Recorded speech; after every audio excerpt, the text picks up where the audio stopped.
I totally didn't want to do this video. I've been putting this video off for some time now because I thought it would turn people off and that a lot of people wouldn't like it, and I was just like, oh well.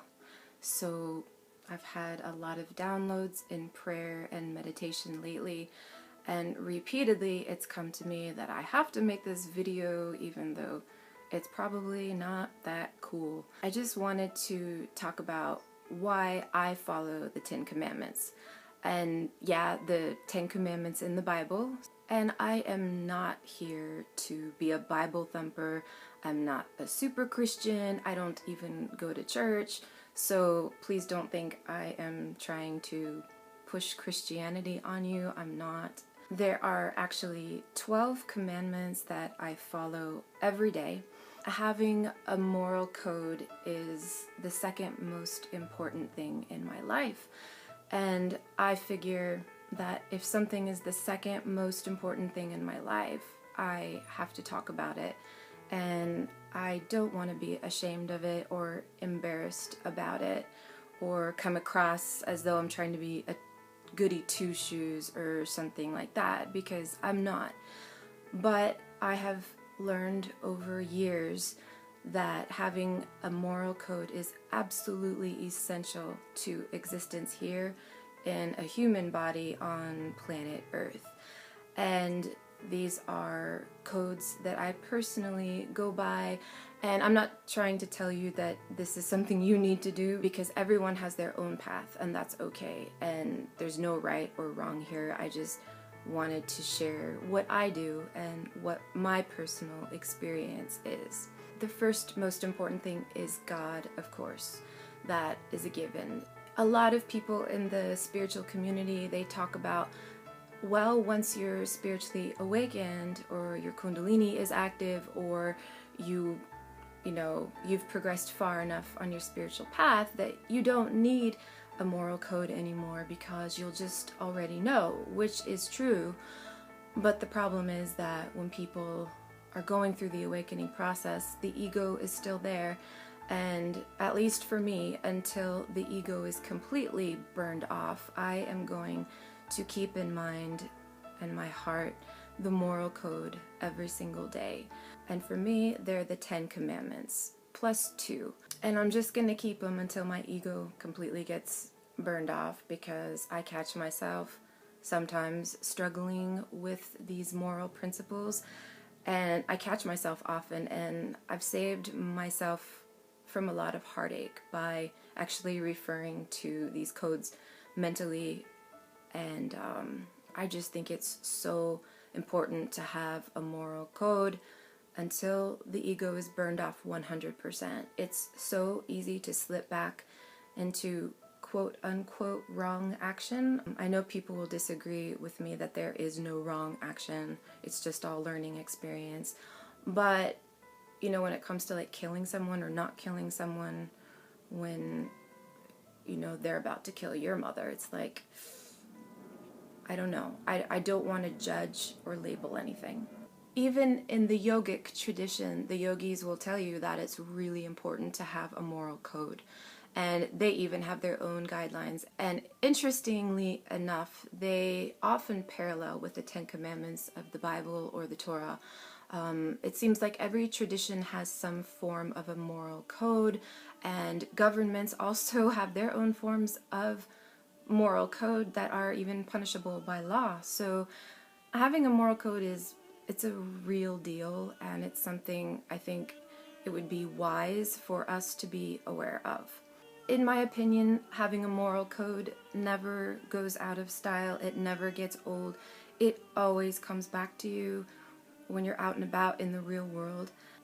And the first one I think is pretty obvious. Do unto others as you would have them do unto you. I think that's just logical.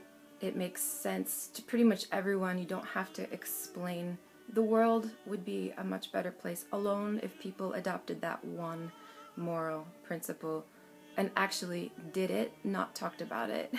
So if I'm having a challenging situation with someone and I don't know what to do, I'll just go back to this code. Well, how would I want to be treated if I was in their shoes. And that helps me to correct or change my action favorably, and it really, really helps a lot. Number 2, don't murder. I think that's pretty obvious. I'm pretty good. I've mastered that one, but some people haven't. I mean, we see war today out there, so there still literally is murder going on, as devolved as that seems for humanity. People still are literally killing people. And the next one, don't steal. I don't want to be stolen from, and so why should I steal from someone else? And to me, stealing can also be time. If you're stealing time away from someone, I actually watch that as well. It's not just physical stuff. Don't say something about someone that isn't true. So I really guard myself about that. That's don't bear false witness against your neighbor. You know, that's gossiping. Gossiping is so not cool. Do you like being gossiped about? I don't. So I try. Obviously, I'm not perfect, but I try to guard it. Like if I'm talking with my mom on the phone, I notice, oh, maybe we'll start talking about a family member, and I'm like, ugh. And I have to catch myself and stop and change the subject, and I'll even try to bring it back to myself, like, you know what, I've done that myself. I'm not perfect. You know, if I'm trying to talk about somebody, I'll like say, well, you know what, I've done that before, so I get it. Hey, who's perfect? So I don't believe in lying about people or gossiping about them. I guard that carefully. Don't bear false witness. Don't cheat on your significant other. Don't commit adultery. And that's just something I guard personally, because I have been cheated on, and I personally know how it totally sucks. It's soul crushing. I don't want to be a part of it. I guard my thoughts, and I guard my actions. Honor your mother and your father. Now this one, I completely understand. A lot of you are coming from a situation where you've been abused or neglected as a child by your parents, and I totally feel for you. So here I am not talking about accepting the abuse and accepting the negligence. I'm not saying that that is okay. I'm just saying I try to honor them. So, for example, if your father's an alcoholic and he beats the crap out of you when he gets home every day, you know, I would have to take the other moral principle and apply it to this code instead. Well, do unto others as you would have them do unto you. So if your father is beating the crap out of you, it's like, well, if you were in his shoes, how would you want to be treated by you? And that changes the game right there. And pretty much, you have to decide for yourself. But you would want to stand up to him and be assertive and tell him, this is not acceptable, and if you don't stop, I'm going to leave. That can be honoring as well. But these unfortunate situations, that's really not what I'm talking about in terms of the highlight of this commandment. If your parents are cool, I think it's wise to honor them, and that's going to be subjective in the way that you want to honor them. I think you have to define that for yourself. It'll be different for everyone. And so for me, I choose to go out of my way to honor my parents, and I don't have a lot of money, and so I'll just write to them once a week. I make a schedule in my calendar. I call them 3 times a week or more if I can. And I try to cook for them when I see them. They live in Florida, so I hardly ever get to see them. But I try to make sure I go out of my way to do something for them. I try not to talk bad about them behind their back, etc. So it's really important to me to honor my parents, because, you know, as you get older, you get more lonely, you're not as healthy, and you need some looking out after. Like, they looked out after you when you were a kid. So it's kind of turning it around and taking care of them as well. I think it's a very honorable thing to do.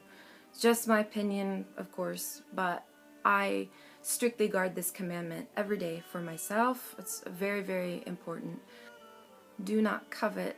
I don't believe in coveting anyone's stuff, anyone's junk. I don't want to want other people's things, because when I notice myself wanting someone else's car or their money or something like that, I realize I have put myself in a state that is not in gratitude. When I'm wanting other people's stuff, I'm not thankful for what I have. And the truth is I have so much. I have my eyes, I have my ears. I don't have any pain in my body. I have my toes I can feel. I have the sun coming up for me every day.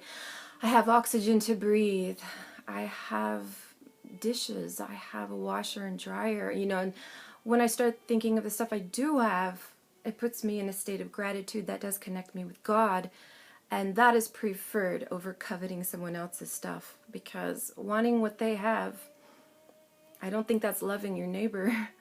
And also it's not being thankful for the things that God gave me. So it's really important to me. Keep the Sabbath. So I do believe in resting on the seventh day. We know that heart disease and cancer are linked to cortisol, which is a stress hormone. And stress is like the number one thing in America. It causes death, it causes disease. And so I think it's really important to stop and rest once a week. I don't do any work on the seventh day. Every 7 days, take one off and don't do any work. That's it. So even Yogananda, in Autobiography of a Yogi, it's a publicly available book, wonderful book, by the way. He said he thinks it's a good idea to rest every 7 days. And so this is kind of a universal theme, to rest every 7 days, let your cortisol, stress, hormones settle down, let your body do some repair work, take it easy, don't go out, take care of your body, rest, heal, rejuvenate, and recover. So, working 6 days a week is great, but I believe in balance in all things. And if you can rest, take that seventh day to rest and recover, it makes a world of difference. I look forward to the Sabbath every week. I will continue to observe that commandment strictly. I do think that there is a divine connection with the commandment. That's just my personal opinion. But I observe the Sabbath, and I will continue to do so. Actually, I observe the feast days too, minus the animal sacrifices, but that's not one of the commandments I'm talking about. As all of you know, I do yoga, and bhakti yoga is an aspect of yoga that I practice. I am a highly devotional person, and my object of devotion for my form of bhakti yoga is God. And so I observe the other commandments that are all about devotion to God, and He's my object. So this would apply to the commandments: love God with all your heart, with all your soul, with all your strength. It also applies to not taking His name in vain. I don't even say OMG, I don't even spell it out, because it's linked to taking His name in vain. I won't say it. I won't even say God disrespectfully or loosely. I know His real name, according to the Bible anyway, is spelled Yod He Vav He. It's just my personal devotional practice. I love God. I also believe in no idol worship. I won't put any graven images or statues in my home. It's just my personal thing.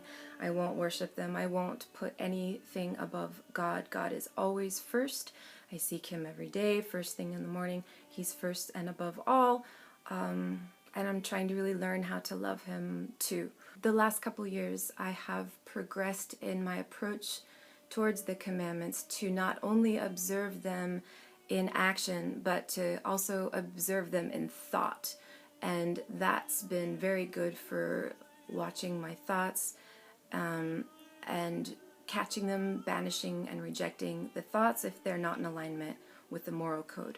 Just imagine the world, how it would be if everyone followed these commandments. Just imagine how much different it would be. It's a world that I hope for, just where we're kind to one another, we love each other, and I think having a moral code is a great step towards that. I always meditate every morning with the Holy Bible opened to Exodus 20, where the 10 Commandments sit, and I do it so it subconsciously gets put into my mind, and also just as protection, so God knows that my meditation is strictly with Him and only Him. He's my guru. The only divination I do is with God the Father, and I will not call upon any other spirits or angels. It's just my style. God is the boss of all of them anyway, So why not go to the source if you can? And I feel him and I know he's with me. So he's the boss and I am here because I want to be his instrument. The intention of this video is to not tell you what to do, but hopefully to inspire you to establish a moral code of your own. And of course that will be different for everyone, and that's great. I hope you will remember to be kind to one another and to always love one another. Thanks for watching. Thanks for all of you who are so loyal and have subscribed. Totally made my day. It's kind of exciting actually, so thank you. Cheers.